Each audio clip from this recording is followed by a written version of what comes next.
Hello everyone and welcome to Kyrgyzstan, where the first of our Irish Mazda MX-5 and Ford Fiesta races is about to get underway. We've got a big grid of cars and quite a jumbled grid with a few quick drivers who weren't here to qualify yesterday, having to start from further towards the back of the field. It's David Cousins on pole position in the MX-5s, whilst Brendan and Michael Fitzgerald share the front row in the Fiestas. This should be a good one. The MX-5s then lined up at the front of the grid with David Cousins nearly a second clear of anyone in qualifying. Stephen Murray is second with Jim Kerry and Oren O'Neill on row 2. Then the Fiestas, Brendan Fitzgerald and Michael Fitzgerald have the front row. Then the pair of Stewarts, Paul and Mark, ahead of Barry Barrable, Ricky Hull, Dan Keelan and Colin Mulholland. Andy Kavanagh, Megan Campbell are next, then Neville Anderson, Stephen Walker and Michael Mulholland to round out the field. Getting ready to go racing then here at Kyrgyzstan for the first time for the MX-5s and Fiestas. They all leave the line together, the rear-wheel drive MX-5s, the front-wheel drive Fiestas, and it's a pretty even start at the front of both of the grids by the look of it. They race down to Debtors Dip for the first time. We're on board then with the second of the Fiestas on the grid. That was Michael Fitzgerald. To the left there, we're on board with Brendan, excuse me. To the left is Michael Fitzgerald. Then they're side by side into Colonial, and we're going to go through. So that is Brendan ahead of Michael halfway around the opening lap. The MX-5s in front of us look starting to pull away already. Those cars are a little bit quicker. The white car there is Oren O'Neill, number 99, and ahead of her, the battle for the race lead then between David Cousins and Stephen Murray. Cousins, the 22 car, though, has dropped behind here, so Stephen Murray does have the race lead, but the three MX-5s get out of the left-hander onto the back straight once again. Absolutely nose to tail, and this is where the slipstream starts to take effect, and we're going to see the red car of David Cousins trying to make a move here if he can. Head down into the braking zone, pulls to the right hand side of the road, and Oren O'Neill sort of goes with him, and he's going to try and go right round the outside. That's very, very optimistic indeed, and it might just work, you know, because you're carrying better speed off the corner on that outside line, but I don't think that Stephen Murray's going to give it the race lead all that easily. Across the line they go then, the top three, they're starting to drop the fourth place car a little bit, and then here come the Fiestas. Get ready, one on its own, and then second, third, fourth, fifth, sixth, absolutely together as they race across the start finish line, and they're not going to separate themselves all that much, I don't think, as the rest of the race goes on. This is what the Irish Fiesta Championship has always been like, extremely close racing in relatively cheap cars. All bit of contact though, and off goes the number 98 machine, and a lurid spin there for Barry Barrable. He's lucky to avoid the barriers. There was contact with another car, didn't quite spot the number, but Barry, thankfully, able to rejoin with relatively little damage done. The inside there goes the number 7 car, that's Neville Anderson gaining a place on the right-hander at Fisherman's, and Conor Mulholland, the driver in front of him, will be his next victim. Drafting into the chicane though, oh, that's not going to end well. That's the number 11 car who I don't think particularly appreciated that, Paul Stewart. And as they come out of the chicane, they've now really held each other up, and everybody else gets a real run on them, ducking and diving from side to side. This is Fiesta racing, it's close, it's a little bit too competitive at times, but very, very, very forceful racing, and they're at least 3 abreast as they head down to the hairpin for the second time of asking. If they all get through here in one piece, it will be a miracle. The number 7 car on the inside is Anderson, he goes through. Understeers a bit wide on the exit though, and so he might lose the position once again to car number 13, Andy Kavanagh, and then the smoky number 14 machine is the next one in behind that, Ricky Hull. They all change positions there, I think, at the end of that lap. Fantastic racing, though, and very, very entertaining indeed.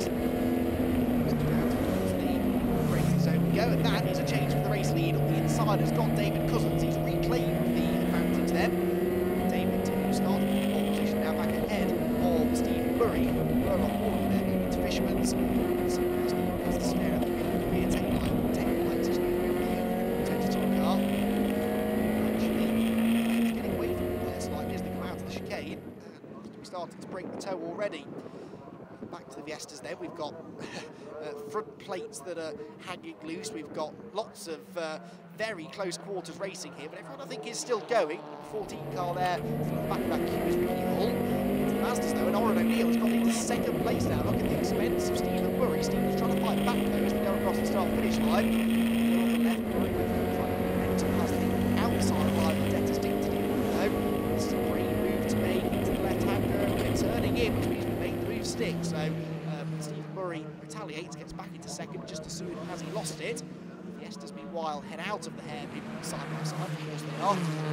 That looks like it's Andy Kavanagh that's about to potentially lose position to, I think that's Paul Stewart, the white number 11 car, isn't it, coming up alongside.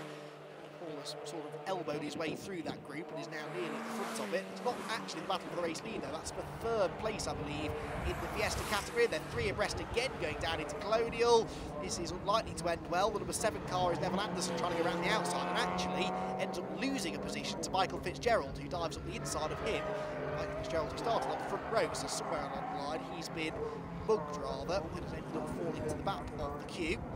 He's now starting to pick his way back through. So into third place then goes number 11. And, that car will now try, Paul Stewart, try and pull away if it can. 29 joining in the fun now as well, which is Dan Keelan. Oh, onto the grass there goes the number 11 car. So having just got to the front of the queue, Paul Stewart having the account to lose positions again. Side by side for the lead by the looks of it in the Fiestas as well. You just don't know where to look here. There's no change for the lead. What's going on here? It's actually the fight for fourth then, sorry, not third. And up the inside comes Michael Fitzgerald from an absolute country mile back. Gets the car stopped just about, but the fight back is on the exit of the corner as Paul Stewart gets him right back again, coming onto the pit straight, but then didn't have a great gear change or something there. There was Andy Kavanagh and Michael Fitzgerald both gained on him once again. Charge back across the start-finish line.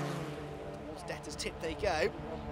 So this fourth place battle, not holding each other up, but it's mighty entertaining to watch. To Colonial, and yeah, back through now is Paul then, and in fact Michael Fitzgerald loses another position because through on the inside goes Andy Kavanagh, and just about got in front of Neville Anderson there, number 17, then it's number 14 next up of Ricky Hull. In fact now has a look on the inside there actually, Neville Anderson, but to no avail. Neville carries lots of speed through the corner there, the blue and sort of yellowy orange number 7 car. Then Stephen Murray still in second place overall then, second place in the MX5 team shots as well. Somewhere around here, far behind us, I think. Out of Debtors Dip, and there is Oren O'Neill, so actually she's not quite in striking range at the moment in her Mark II Mazda MX5. We don't see many Mark II MX5 racing in the UK. So we have a couple of them racing here in Northern Ireland. It's a very, very good-looking car as well, I have to say. It produces the same sort of close-quarters slipstreamy racing that any MX5 seems to produce. So now Oren O'Neill to stay with Stephen Murray. She briefly was ahead a few laps ago. Finally back ahead through the chicane. Right, left, over the curbs, gets in the toe again, down the back straight.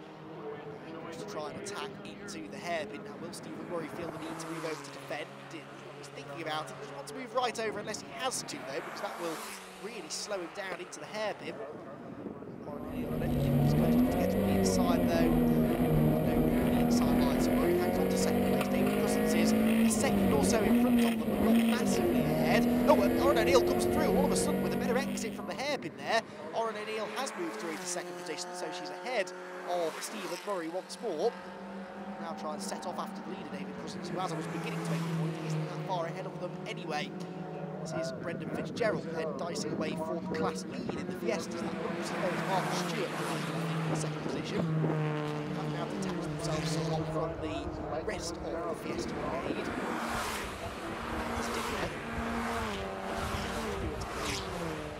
Have goal breaks into Colonial. Nice run through this sequence, setting up for a move towards the end of the lap. These front-wheel drive Ford Fiestas pounding around here at lovely high speed.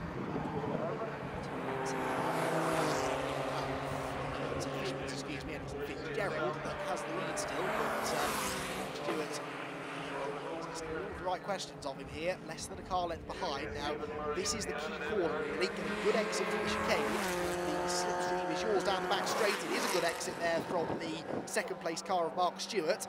Ran a bit wide, maybe, but carried good speed onto the straight. So Fitzgerald does have to defend the inside line. Can't even see Mark Stewart, so close behind as he tucked. He's looking to the inside, but there's never going to be an opening. So he swings to the outside instead, looking to try and get that switch back on the exit of the corner, trying to time it right, just can't quite get there though. And Brendan Fitzgerald defending the position for all he's worth. Doing a good job of it so far as well, not leaving that door open even an inch to allow the Mark Stewart car through. As he'll get back to the third place battle. It is now battle because it looks as though Paul's has back now on our third place car. Cars move around. These are short wheelbase free-wheel drive cars, but they run on grooved tyres with fairly standard suspension as well. So they really do slip and slide and bounce around all over the place. You have to drive them with a lot of oversteer. If you're not with a car sliding around beneath you, this probably isn't the category for you, but if you are comfortable with that, there's a lot of fun to be had. Races super close together as well. It's great value for money, this championship. These cars are as well these days, so it's, you don't need to do a huge amount to them to make them race ready. Back straight again then goes Brendan Fitzgerald, once more defending the inside line. Now, Mark Stewart is desperately trying this outside-inside move, the switchback manoeuvre on the exit of the hairpin. You can see from the onboard perfectly there how on the exit of the corner, Fitzgerald doesn't run out to the edge of the track. He slows down a little bit more at the apex and then just hooks the inside of the track on the exit of the corner, blocking off the overtake from Mark Stewart and run down the straight. And that's really, really clever driving that from Brendan. He's realised that that's where Stewart is trying to attack, and he's not going to let him have it without a fight. He's basically telling him if you want to go through, you have to go a long way round. This looks like a rolling start to a race here, doesn't it? 2x2 for third, fourth, fifth and sixth positions here in the Fiestas, and they're still 2x2 coming out of the corner. That looks like it might be Michael Fitzgerald back on the inside line there in the yellow and black number 70 car, but they're three abreast into Colonial, and a wheel on the dirt there for Dan Keane, 29 car. To get away with that. It does look a little bit like a NASCAR race, this doesn't it? There are 7 or 8 of them, and you can throw a handkerchief over the lot. Turning into Fisherman's now, right round the outside goes the number 18 car of Conor Mulholland, and I think he's going to go through, is he? Back ahead of Fitzgerald, yes he does. So Michael Fitzgerald drops back into 4th position now. To the chicane, there's a gap, so the number 29 car of Dan Keenan goes for it, moves himself ahead once again of Ricky Hull. I think that was the number 7 of Neville Anderson running onto the grass just in front of them. In the background there, you can see the leading MX-5s are not that far behind this group as Fitzgerald goes up the inside line, 2 wheels on the grass. That nearly ended in tears, but he bailed out of it before there was any contact. Do they all get through without taking to the grass? No, they don't. One's on the grass there, 2 of them on the grass, in fact. And the number 11 car of Paul Stewart very nearly wipes out our cameraman and was equally close to catching the barriers. Avoids such contact. Has lost quite a lot of positions there as a result. Meanwhile, change of lead now in the Fiestas because Mark Stewart finally has found a way ahead of Brendan Fitzgerald. Fitzgerald now tries to retaliate if he can. Outside line into Fisherman's there, trying to carry more speed off the corner, but the 55 car of Mark Stewart has that one covered as well. It looks like it's one of those battles that is going to run right to the checkered flag because there's clearly no advantage really for either car or either driver here. Better exit there for our onboard car though, Brendan Fitzgerald. He heads out onto the back straight once again. Tucks into the slipstream, but can he find a way past Mark Stewart at the part of the circuit that Mark was trying to overtake him earlier on in the race. Not actually where he made the move stick in the end, but this was where Mark Stewart was trying this switchback manoeuvre. That's exactly what Fitzgerald is trying now. Goes to the outside on the way in, there's a bit of a nudge midway through the corner, and he has got back to the inside line. And, well, that was forceful stuff, but that's what Mark Stewart was trying to do. And frustratingly for Stewart, Fitzgerald does it to him on the first time of asking. And that was a pretty pitch perfect. Run that, just nudged him a little bit deep at the apex. Managed to get through on the exit of the corner. More cars joining in now. Barry Barrables back after his spin there. Right hand side of the shot. Alongside the also recovering Paul Stewart. Back by the warning flag again. Paul Stewart was exceeding track limits. Well, it's the game that really. Here is our third place MX-5. So this is Steve Murray. He's losing ground to Oren O'Neill. She is catching David Cousins. And look, they're about to hit a wall of 4 Fiestas. So good luck, David and Oren, because this could end in tears. They've got to try and pick their way through that swamping wall of 4 Fiestas without holding themselves up too much, without getting involved in any unnecessary contact, and whilst also fighting for the race lead between themselves. Meanwhile, the leading Fiestas are back down in the hairpin, still with Fitzgerald in front of Mark Stewart, who once again is trying this wide line into the hairpin, but it hasn't worked so far. Then the third place lot now. Oh, that's quite clever racing actually. So the Fiestas all pulling to the right hand side of the road, probably to defend for each other, but still the MX-5s do at least have a bit of clear space on the outside. But now. They're about to arrive at the hairpin. The red number 22 there is David Cousins from white. Blue number 99 is Oren O'Neill. They're first and second, and they're trying to negotiate these Fiestas as quickly but as safely as they can. Doing pretty well so far. There are only 2 more to get past, and the MX-5s do have quite a significant straight high speed advantage, so as they get onto the straight, they're able to get through with relative ease. They actually caught the Fiestas at a pretty perfect time there. So through has gone David Cousins. Oren O'Neill now negotiates the last of them as well. There are of course 2 more Fiestas on the road, but they should be a little bit easier to negotiate. That big 6, 7 or 8 cars minimum. So through they go before actually Stephen Murray has even overtaken the first of them, so to their advantage. So David Cousins and Oren O'Neill definitely the pace setters here. Oren is putting in a good pace there. She just set the lap before the fastest lap of the race, 1 minute 12.270, which was 500ths quicker than David Cousins went earlier on in the race. That was the fastest lap, but only just. Fiesta's still at play. Still, Mark Stewart can't get this switchback move nailed quite as well as Brendan Fitzgerald appears to have done. They come out of the hairpin as the overall race leader appears into the hairpin. And David Cousins sideways there as he goes onto the power, pushing hard here to try and keep Oren O'Neill at arm's length. He's achieving at the moment. If he makes any mistakes, she will be right there with him. Onto the last lap they go though, so this race is absolutely flown by. No surprise really, given how much entertainment we've had. So they go through, then the 2 Fiestas go past, and then the 3rd place back into action. The 2 Fiestas are being caught by everybody else as well. So this only knows what they're going to get themselves into here. We'll have a look at the Fiestas before the checkered flag, I'm sure. These 5s then head into Fisherman's Bend for the final time in this first of 2 races today. 15 minutes plus 1 lap, so it equates to about 16 or 17 minutes or so of racing. Plus a qualifying session yesterday as well, so you get a decent amount of track time. This is only a short lap, so this will be a 14-lap race, quite a lot of laps too. Is there going to be enough time for Oren O'Neill to mount one last challenge against David Cousins? I don't think that they will. If I tell a lie, they haven't yet caught the leading 2 Fiestas. There they are, you can see still Fitzgerald ahead of Mark Stewart. The 2 MX-5s though hit the brakes, and Oren O'Neill is closer now than she's been for quite some time. Is she going to be able to challenge David Cousins? Oh no, she's not, she's spun! Oren O'Neill has spun at the very last corner. Well, she really was throwing the kitchen sink at him then, but David Cousins has managed to hang on and takes the victory in race number 1 for the MX-5s. 2nd place will go to Oren O'Neill, despite the spin there at the end. 3rd place for the MX-5s will be Stephen Murray. There he goes across the start finish line. Then the Fiestas, and in 3rd position will be Michael Fitzgerald. Kavanagh 4th, and Dan Keelan 5th. They all finish behind the top 2 in the Fiestas, who are some way up the road. So Cousins, O'Neill, Murray and Jim Kennedy, your order in the MX-5 part of the race. Brendan Fitzgerald hangs on to take the victory. Look at that, it was almost a dead heat finish at the line. Mark Stewart was 2nd, then Michael Fitzgerald, Andy Kavanagh and Dan Keelan round out the top 5. Towards the back of the field, Paul Stewart was 10th, Stephen Walker 11th and Michael Mulholland 12th, but every one of them got to the checkered flag despite the fierce nature of the racing. Well, David, congratulations. What a victory that was. It was getting a bit tense towards the end though, wasn't it? Yes, it was very much. Oren's a very fast driver, very smooth, and can pick you off at a moment's notice without any hesitation whatsoever, so you have to be on your mettle all the time when she's on your tail. So it was a good race. I really enjoyed that. It was a good crack. Yeah.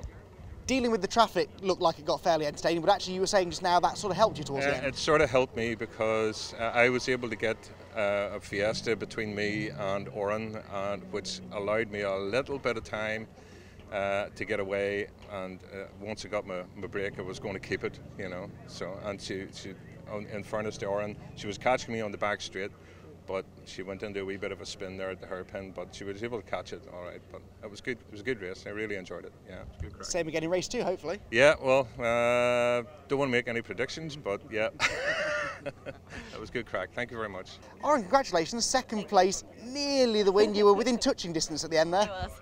It was the last lap. I had to try something to try and get it, and it didn't work. So I ended up spinning, but nearly had him. It was close. There was never a dull moment really, especially with the Fiestas dealing with the lap traffic. It got really close. That was fun. I think it maybe helped me out a wee bit, brought me a wee bit closer to David, but yeah, it could have gone the other way and he could have pulled away, so I was lucky with that one. The cars, of course, very evenly matched. That's the way the regulations work, and that makes the racing really close as well, which you guys enjoy. Yeah, I think it's better that way, maybe. Like, we're closer together, makes for better racing, I think. Winning race 2? Yeah. We'll see. Don't know. I'll try. Well done. Best of luck for that one. Thanks. Stephen, well done. You're on the podium in 3rd place. Started on the front row, so first or second would have been nice, I guess, but not a bad result. Not a bad result. I say the car hasn't been on the pace this last few races, so I'm glad to see it's coming back on the pace again. So it's helping out a bit. Any idea if there's an issue with the car? Well, I had a diff final drive issue, so I've got it sorted now. So now all I do is missed a gear on the hairpin. Aaron managed to get past me, so that's the name of the game. You have to keep in there now. And the cars are so close, and you guys are all so close, that little mistake, you lose the toe, and that's it. Exactly. All you do is make one mistake or catch up on somebody who's one of the Fiestas or something, and they get 2 or 3 car lengths on you. It's very, very hard to make up again. But we'll try our best. Well done. Best of luck for race 2. Thank you very much indeed. Brendan, that was quite the race, wasn't it? Talk us through some of the highlights. It was eventful. We had a soft tyre in the back of the car, so it was giving us a few problems.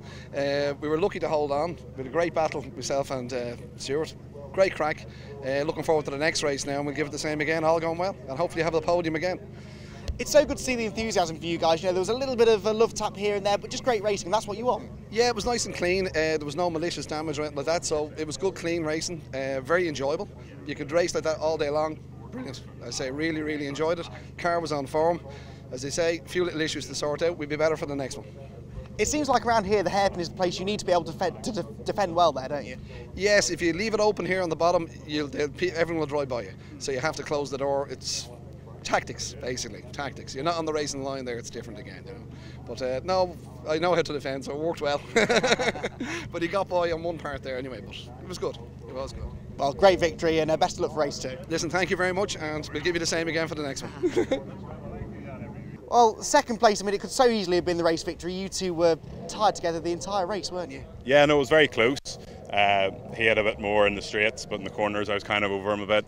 So yeah, close race. Got in front of him once, but then didn't quite have the lungs to hold on, so yeah. Fantastic to watch though, and that's what makes this category so great, isn't it? It's affordable, but the racing is fantastic. Yeah, it's very close racing, always close racing.